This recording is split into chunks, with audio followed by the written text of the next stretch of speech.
Winter's coming, COVID is spiking, so can the food capital of the world cope? After Marseille, authorities here in Paris tightening the screws for at least 2 weeks, bars, tapas joints closed, restaurant seating limited in numbers with social distance rules. Is it enough if hospitalizations continue to rise? Are the new rules enough to keep eateries in business? Even without restrictions, do Parisians even feel like eating out? Can they take to takeaway? More broadly, what is it we miss about the dining experience of old? What have we learned about food and meals during lockdown? Will it be back to the way it was before? Or, when it's all over, and it will be one day, will we approach food in a whole new manner? Today in the France 24 debate, we're asking how to shake the bistro blues. And with us, Didier Kemner, executive chef at Right Bank French restaurant Plein Ouest. Welcome to the show. Good evening, François. What's on the special? Well, tonight we have clams, we have Angus beef. We also have some other specialties as special fish that are waiting for our clients. Clams from Brittany, I say. Yeah, absolutely. From Brittany, okay. Sociologist Ettore Recci teaches at the French Political Science Institute, Sciences Po. Your latest oeuvre, The World Today, and this is published, of course, in the wake of the COVID pandemic. Thanks for being with us. That's a collective book. It's not only my book, but we banded together to kind of respond to the situation from different disciplinary angles. So it's not only sociology, political scientists, economists, and the book is full of different information about how, especially French society, but not only responded to the crisis. All right, we have another author with us, Adrian Moore, a co-author of Inside Chefs' Fridges, joins us. Thanks for being with us here on France 24. No, thank you, Francois. Great to be back. Thanks for having me. Great to see you. We'll talk a little bit more about whether those inside those chefs' fridges later can inspire us in these unprecedented times. And from London, René Kaplan, head of digital editorial development at the Financial Times. Full disclosure, my former boss. How are you, René? I'm great, Francois. Thank you for that disclosure. All right. And we will be asking you how restaurants are faring on the other side of the channel a bit later. The France 24 debate on Facebook and Twitter, hashtag F24debate. With a bit of luck, it'll only be 2 weeks. The new measures, let's spell them out for you. It's much worse, by the way. There you see no more of 6 people per group, minimum of 1 meter between tables. Clients required to give out contact information in case there needs to be contact tracing. It's much worse, by the way, for bars. So they're closed. Same with tapas bars. Sales of alcohol after 10 p.m., that's finished as well. And then, there's gyms, fitness clubs. 1 person per 4 square meters in stores and shopping malls. Again, the idea is to keep down the number of those being hospitalized for COVID. What with hospital beds, 35% of them now taken up by COVID patients at this time, says the health ministry. Ellen Gainsford has more. It's last orders for a while for this Paris bar. While the announcement instructing bars to close this Tuesday wasn't a surprise, it's still a blow for the owner, who's already lost 60,000 euros in turnover. Ça fait qu'on ne dort pas bien, ça fait qu'on a du mal à se projeter, ça fait qu'on essaye de garder la tête haute, ça fait qu'on essaye d'être citoyen, mais ça devient insupportable. Bars in the Paris region are to close for at least 15 days, but restaurants are allowed to stay open. This cafe owner thinks the decision is unfair. Puis continuer à servir les gens assis pour boire autant que pour manger, je vois pas bien la différence. C'est ça un peu qu'on trouve injuste par rapport à d'autres endroits où les gens ont encore le droit de se rassembler avec de la proximité. This brasserie by the Gare du Nord will also stay closed, despite the fact the owner could continue to serve meals. On n'a pas assez de touristes. Si c'est pour faire 25 couverts ou 40 couverts, c'est pas intéressant financièrement. Il va falloir changer de métier. Restaurants are also having to adapt to the stricter regulations. Tables are limited to 6 people, and there's no payment at the counter to prevent people from mingling. Customers will have to leave their contact details, a measure this restaurant owner has already put in place. On estime que ça permet de tracer les cas contacts, ça permet de rappeler les clients qui ont été en contact avec quelqu'un qui était porteur. Measures many restaurant owners find too extreme, fearing they'll lose further clients due to these new restrictions. Didier Kemner, what was your reaction when you heard these measures? Well, the reaction was kind of a so-so because we've been waiting from last Thursday for some clear explanations on what to do. And basically the guideline is always on and off. One day we could do something, the next day we can't. It seems that there's no real direction. So But the government has an answer for that, which is that because the mayor of Paris made the exact same criticism, leveled the exact same criticism. The government says we're dealing with an unprecedented pandemic, so you have to always be adjusting. Yeah, I believe that. But the unprecedented situation has been going on since March 15th. So you would believe that for the past 7 to 8 months, they would start learning something. And they basically, pardon my French, but they look like amateurs. They look like amateurs in the past, and today they are completely incompetent. Because we are not opening a restaurant the same way you're going to open a shoe shop, where basically at 11, you open your doors and people can try on shoes. I mean, we have an entire system behind the fact that you could get a dish on your table before you can eat something. And telling us to close, to open, then to maybe close and open and having 1 meter distance, maybe 2 meters. Look at today. I heard today, and I'm not sure, you correct me if I'm wrong, but the bars now that are serving food or that have a small kitchen can remain open. Okay, so who can stay open? Someone who's going to go to the next door store, buy a little burner, and start selling hot sandwiches might say, you know what? Now I have a little kitchen. I could open. I'm a bar, but I could open. So there's nothing really clear in terms of what they're doing. And again, we're being targeted because, as I said in the past before, you take the subway today at peak hour. You see people with the mask on the neck, speaking on their cell phone to their friends. It's mobbed side by side.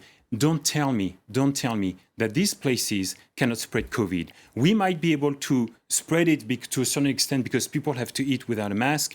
But take the subway. I'd like to ask Mr. Véran, the French healthcare minister, to take a little subway at peak hour a few days during the week and tape it and then come back with measures.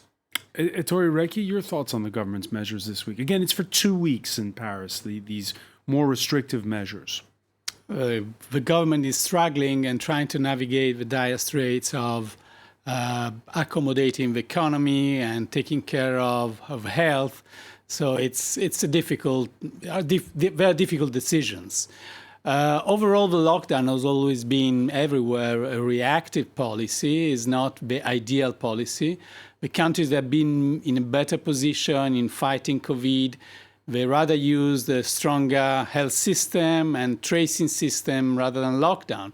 This is some sort of partial lockdown, which is a mishmash policy. In a sense, I see also the rationale for distinguishing bars and restaurants as ideal types, but as the other guests mentioned, there is a fine line, and especially in France, it's very hard to say that an establishment is a bar or a restaurant because even classical bistro and brasseries, they serve drinks, they serve food, and it's all mixed up. And we mentioned contact tracing, because that could clear up a lot of the problems. If you can follow people who are positive, the French are not downloading that Stop COVID app the way the Germans are. Not even the Italians, not to speak about the Koreans or the Japanese. So that falls down on the low level of trust that, generally speaking, and this is not a new thing. We've been studying this, social scientists have been studying this for decades. The French population has in the French government.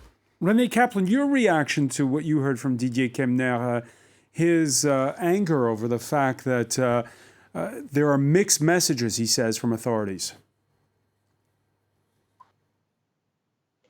I understand the anger. I mean, I understand it from a consumer's perspective, and I understand it from a business owner's perspective. I also understand, without judging whether it's the right thing or the wrong thing to do, or how governments have been managing this, it is an incredibly difficult kind of cost benefit analysis that every single government has to do around the clock. On the one hand, there's the question of public health, there's the question of the right measure versus the risk. And on the other hand, there's the immediate knock-on effect to the economy. There's also the immediate knock-on effect to people's confidence in the moment, to people's sense of trust in the government. I mean, there's no easy answer, and I don't think anybody has a sense of what the right answer is. However, one interesting counterpoint to Didier's sense that there's sort of been real confusion, I think, in the French messaging, actually, this isn't necessarily a justification of that, but relative to the messaging in the UK, it's actually been very clear. It's been centralized. It's been determined from the beginning. It may not make sense, but the clarity of what to do and when has actually been something that at least that the government has gotten right. Whereas in the UK, there's a really strong sense that actually nobody quite knows what to do. The rules are mixed. They depend on region to region. People sense even within the politics of it, of who to trust, is unclear, as Boris Johnson has put out some rules, but his own party is objecting to them and claiming to want to rebel against them. So actually, the trust level here, which is the whole point, is to get people to observe the proper measures, is basically on the ground. And what about the trust from diners themselves? I spoke to the patron of one of the Paris bistro saying to me, you know, even before these rules came about, after 10 o'clock at night right now, people are going home. They're not staying out late to eat. What's it been like in London? That's a good question, in that here the rules have actually been even more sort of fragmented and nuanced, where restaurants are allowed to stay open, but pubs are not. They're forced to close at 10 p.m. And there's a double whammy in that sense. And consumers, I think, are really quite irritated because not only actually is that theoretically sort of prime time for pubs, the reality everyone knows is that the drinking starts after you've had a couple drinks and you suddenly think a second and a third is a really good idea. And actually, you know, when it comes to sort of the culture of socialization in the United Kingdom, and one of the real challenges around maintaining socialization and combating some of the loneliness of the lockdown and the pandemic, a lot of that takes place in pubs. A lot of that takes place around drinking in the UK. And so there's also a real sense here of irritation about the utility of this measure, even from consumers wondering, does this really protect me from myself? I mean, can't we just sit down in the pub or better regulate or indeed have better tracking and tracing? There's definitely a rankling sense that this is not the right measure. Adrian Moore, on that point, let's roll back the clock, if you will. May 11th is the day that lockdown ended here in France. How soon after did you start frequenting restaurants again? Oh, goodness. I haven't really frequented a whole lot of restaurants. It's definitely, I mean, things have changed. The game has changed. I think myself, as well as a lot of other people, sort of tried to support local restaurants and local businesses, which I think is a really good thing. I think people's mental state, you know, people don't really, even though the pandemic might be, you know, winding down at some points and then going back up, people are very uncomfortable, I think, with the idea of going out. Even with the new government, you know, rules on spacing the tables 1 meter and the QR menus and all that. Personally, I've done a lot more home cooking, I think, and visited friends a lot more. And I think that's sort of replaced my restaurant visits that before the COVID had been much more frequent, as you can imagine. Definitely, and again, it's what Renee was talking about a moment ago, right? Your people after lockdown, they wanted to fight loneliness. They wanted that socialization of a public space. The restaurant, you're saying, though, has not regained its former clout. It's hard. I mean, I've been to a few places and I've been impressed. Like, for example, this morning I went to see Nicolas Allary, who owns a place called Holy Belly, which is sort of he's the poster child of a well-done sort of local restaurant business. And he told me that he was actually quite happy with the number of the locals who had come to the restaurant, because he's the kind of restaurant that's been in Condé Nast Traveler and the New York Times, and there are a lot of press.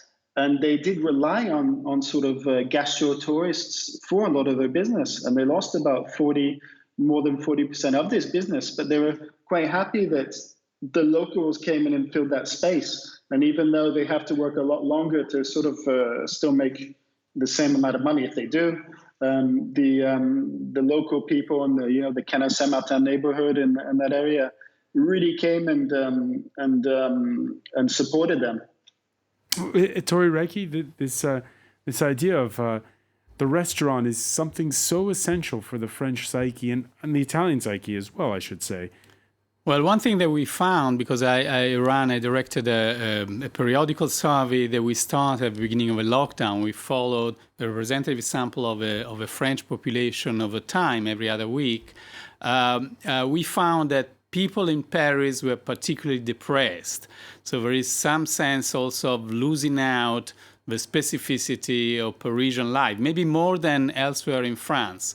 And maybe the loss of this particularly sparkling social life that is part of a Paris charm.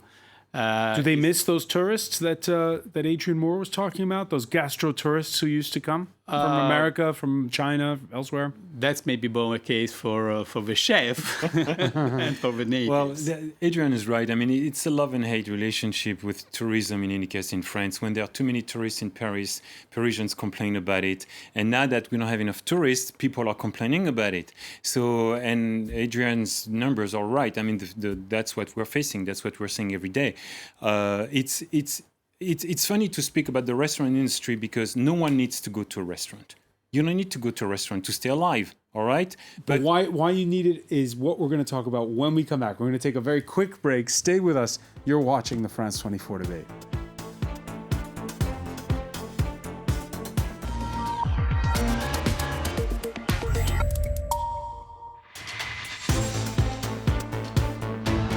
Welcome back, or welcome if you're just joining us. It's the France 24 debate, and we're asking how Paris can beat its bistro blues as we're into the first week of two of a not lockdown exactly, but tighter restrictions over COVID.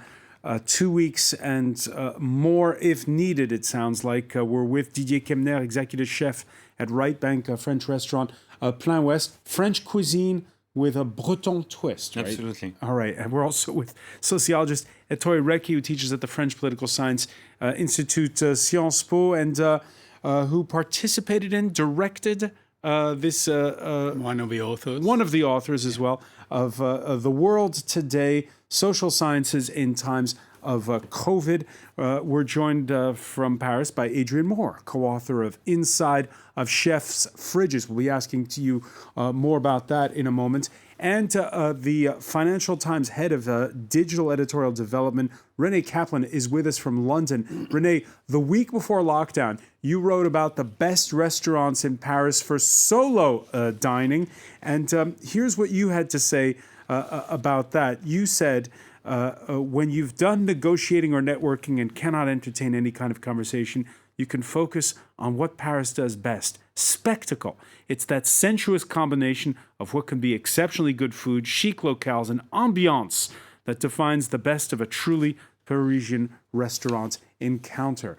Well, with the ambiance limited, what is it now that can draw people back to the restaurant? Is the spectacle gone? That's a really great question, Francois, and I think it speaks to a comment that one of the other guests, Ettore, said earlier, that Yeah, there's probably something quite uniquely Parisian or something about the Parisian experience to which dining and dining out and watching others dine and being in quite atmospheric locales and a culture that sort of embraces this quite naturally. There's something about that experience which is part of the meal, which is part of the reason for going out. As Didier, the chef, was just saying now as well, people don't have to go to the restaurant. It's not necessary to survive. And actually, realistically, if we think about the economic reality of it, probably most French people and British people don't do it all the time. But it is a huge part of the industry and a huge part of the identity, especially in France. And there's no doubt that the question of anxiety or sanctions or just the sheer degree of not knowing what the experience is going to be like or how to get reservations, it dampens the experience and it dampens the sense and the whole reason for going out. So one does wonder, even as and when we recover. And look, I hope restaurants do stay open. It's a vitally important part of the economy, and it supports hundreds, probably hundreds of thousands of people. But it does beg the question of what eating out and drinking out will look like in the next year or two when this is still a reality for us pre-vaccine. Didier Kemner, do you find yourself asking yourself a question? Why do we go to the restaurant? Well, I couldn't agree more with what René said. I mean, this is exactly 100% correct. This is where we're standing. I'll give you a small example. Many years ago, my mother-in-law, who was American, came to visit us for the first time in Paris. She's never been to Paris before. And after one day of being in Paris, all she wanted to do was going to a restaurant, lunch and dinner, and sit down on outside sidewalks and just watching life go by. So here's an American who's never traveled outside of the US, coming to Paris for the first time, and 99% of her time wanted to be at restaurants and cafes. So the point is that it's in our DNA. We just like to go out. We like to talk to the guy who's behind the counter. We just like to stop by the pass in the kitchen to say to the chef, that was good, that wasn't good, or whatever it is. But that's who we are. That's what we do. So if we cannot bring back this, as we call it, of course, so easily, joie de vivre, into the Parisian and French way of life, it's going to be very difficult for French people to go back to their habits and be in the good mood to go to the restaurant. And as you were saying earlier, past 10 p.m., a lot of people are not going out anymore, even though a lot of them are working from home. So, and that's another challenge. In the past, lunchtime, people were coming from offices, they come very early. So around noon, 12:30, they want a quick lunch because they go back to the office. Now they're working from home. So we're getting people from the neighborhoods, which is great, but they come around 1:30 p.m. because they woke up at 9 or 10. And then they come dinner at 9:30 or 10 p.m. because they had late lunch. So we need to accommodate and do things like that. So we do longer hours, but we like what we do, so we accommodate. People are waking up at 9 a.m. when they are... Oh, yeah. Yeah. Wow. Is that what your research has found? Really. For the working from home crowd, let me tell you, they don't come too early. Adrian Moore, have you been rethinking about what it is that draws you to a restaurant? Well, I mean, I think I agree with our previous two guests. The restaurants are part of the lifeblood of Paris. I think it's much more important than we even realize. You know, it's really a part of not only French but also world culture. And I mean, you know, when you have an important event, you ask for somebody's hand in marriage, your daughter or son's birthday. You know, it's restaurants are such a part of the lifeblood of Paris. I mean, the restaurants were invented in France. You know, it's a really important part one piece of culture. Of our discussion, Adrian, you were mentioning how during confinement you suddenly looked at your own kitchen, and I mean, we saw during confinement, be it brioche or soda bread, all those plethora of posts of homemade baking. How has confinement changed you?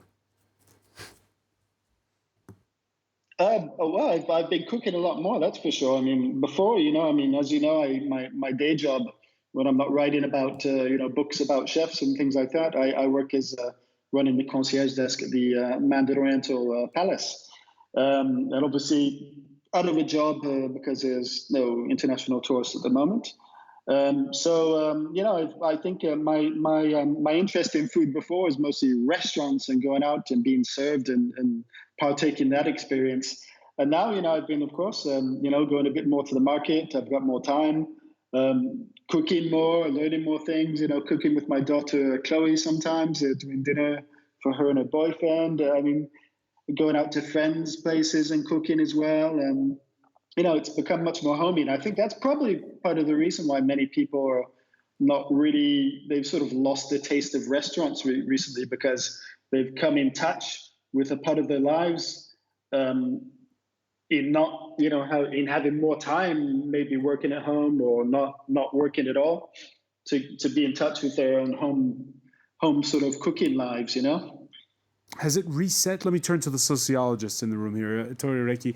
Has it reset, family bonds the way Adrian says, and perhaps in that sense changed our attitude towards what a meal is all about? Let me say something about home cooking during confinement, because it's true that everybody cooked more at home than before. It was a necessity, but it wasn't fairly divided. And what we found, monitoring what people did week after week in the lockdown, is that gender boundaries were enforced. Believe it or not, 35% of French men living with a partner never cooked at home, whereas only 5% of women never cooked at home. So there is a huge gender imbalance. In this sense, I'm going to say something that Didier will like.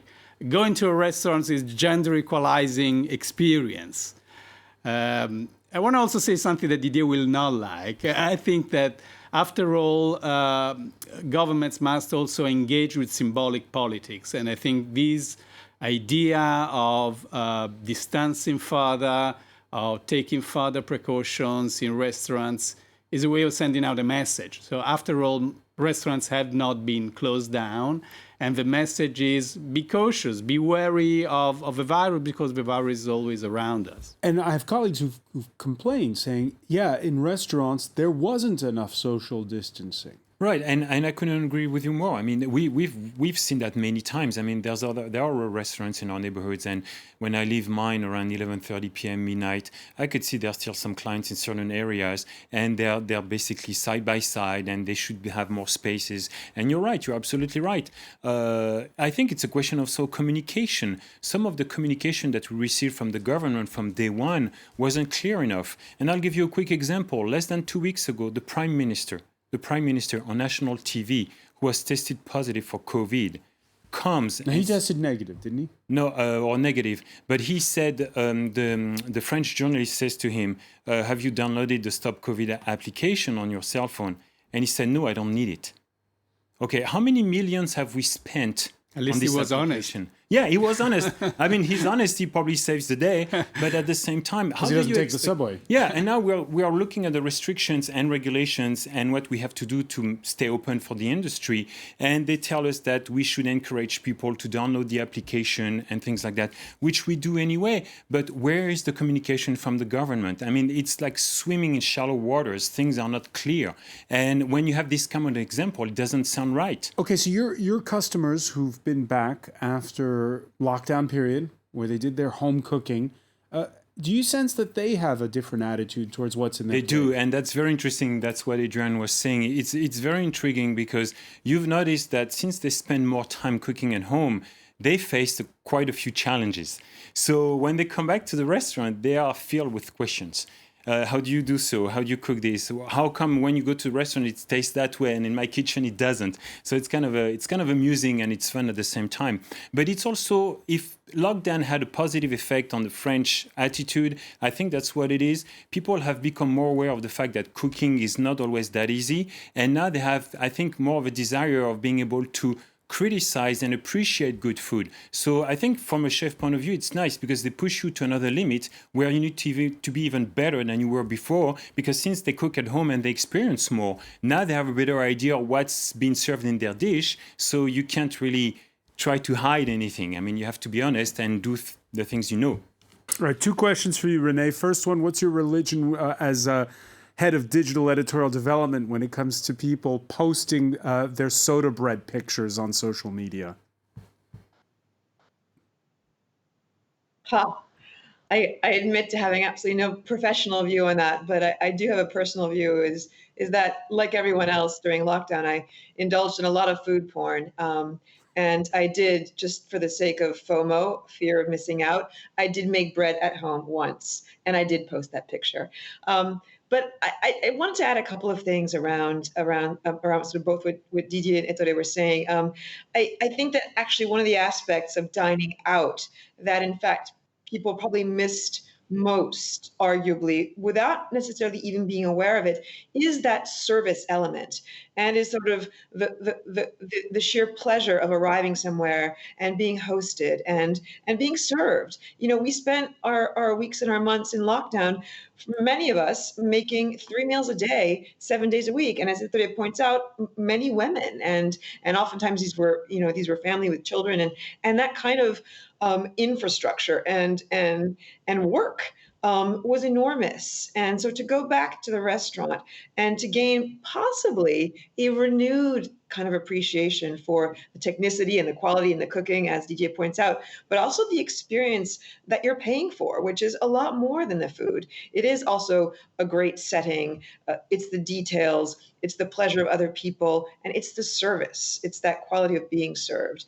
And it will be interesting how, when we do emerge from this, and indeed maybe these 2 weeks in France are just what we're calling in the UK a kind of circuit breaker, something that's necessary to clarify the message. It might not even be necessary to actually change transmission, because maybe that's not happening in restaurants, but it's necessary to get people to behave.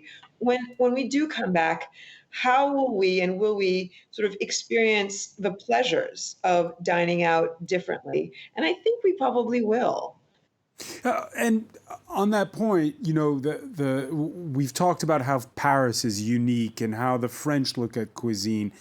We're seeing these reports where places like New York City are planning to have outdoor dining through the winter with those heaters, Renee, and the idea that could the United States, could Britain become more French in their attitude to dining out? Oh, that's interesting, Francois. I'd like to think that were the case.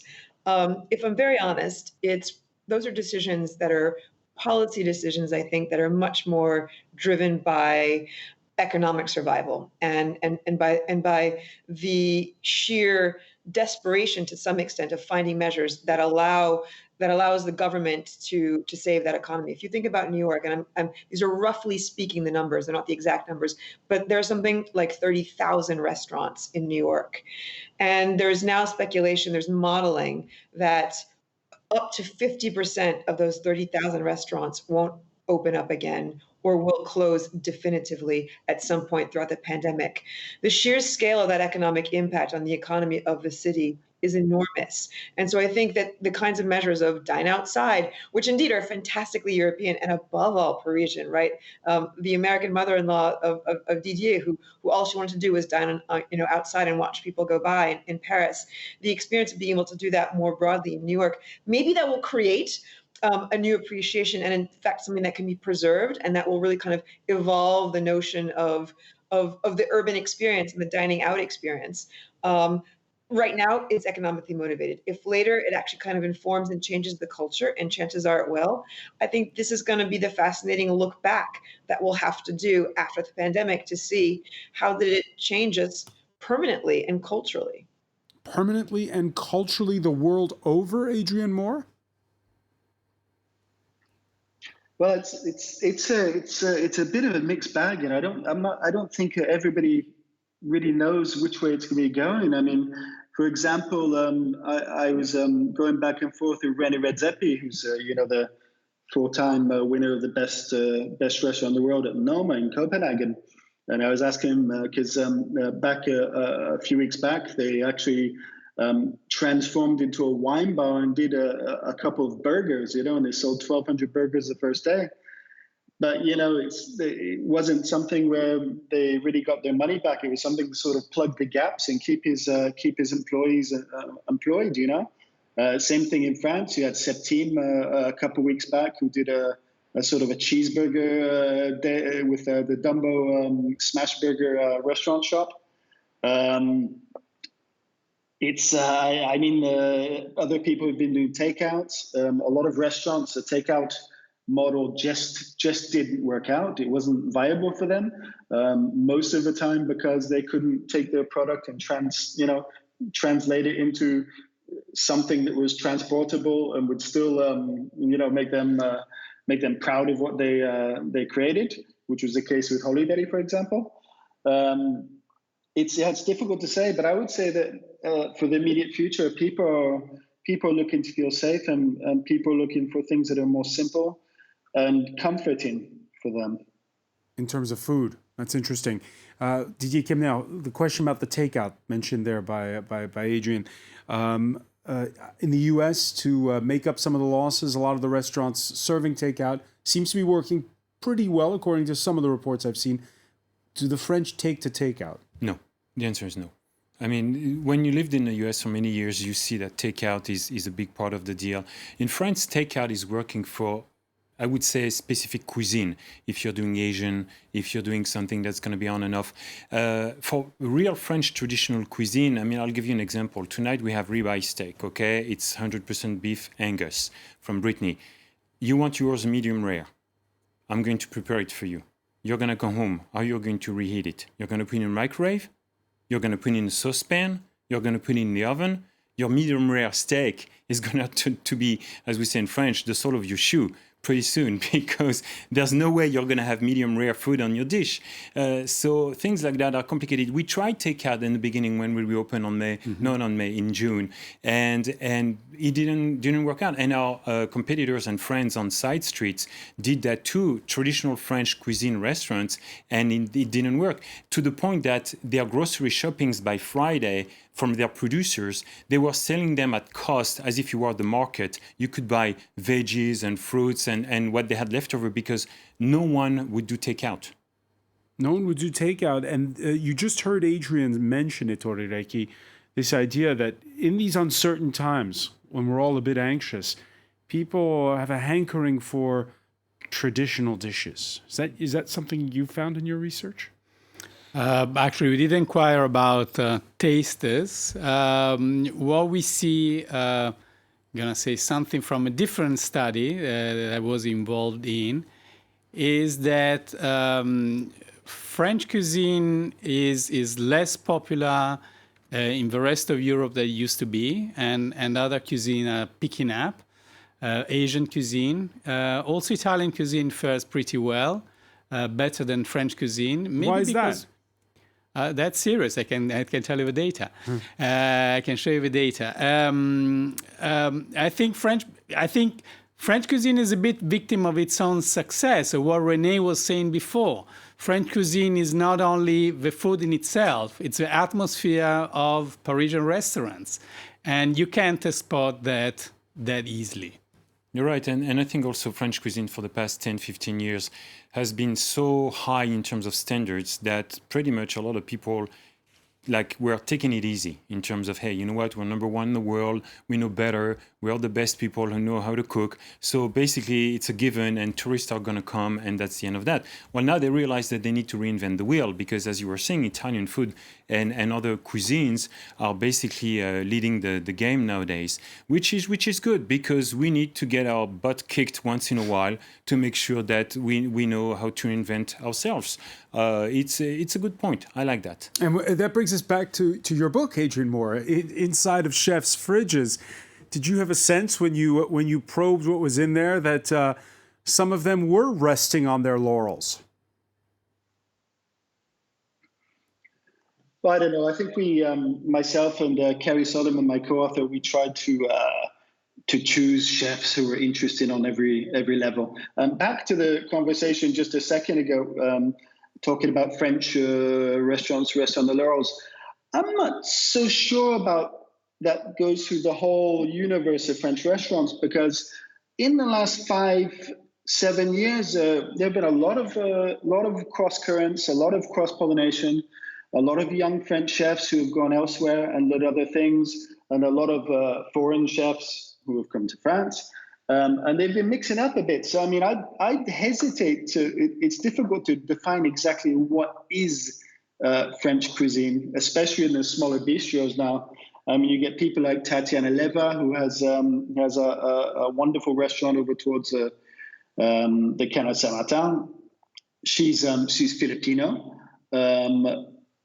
She grew up in Hong Kong. She worked at Arpège and Astrance. I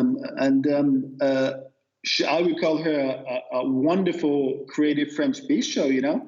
But you know, she's a bit of a mixed bag. But it's one of the kinds of cuisines that are sort of pushing things forward now. The iconoclastic small restaurant, and I think there's dozens of examples of that in Paris, and I think that's where the cuisine is evolving, instead of the 3-star Michelin restaurants that are like dinosaurs, you know, and can't change as quickly and can't move as quickly on their feet. All right, so there is dynamism in youth. Very briefly, Renee Kaplan, in your list of 5 restaurants, was there one that you missed in particular during lockdown? There was one, and a shout out for a restaurant that was actually very quick to open during déconfinement as well, precisely because they have a beautiful outdoor terrace space and could respect social distancing. And that's Brézenville on Rue Condorcet, which is interestingly a fusion actually also of more sort of tropical influences or Asian influences. And the kind of eclecticism that Adrian is talking about is very much part of the cuisine. And yet the atmosphere itself, the outdoor dining, the terrace, is very Parisian. All right, we're going to leave it there. Renee Kaplan, I want to thank you for joining us from London. Adrian Moore, I want to thank as well Ettore Recchi. Didier Kemner, good luck over the next 2 weeks Thank you. and beyond. I want to thank you for joining us here in the France 24 debate.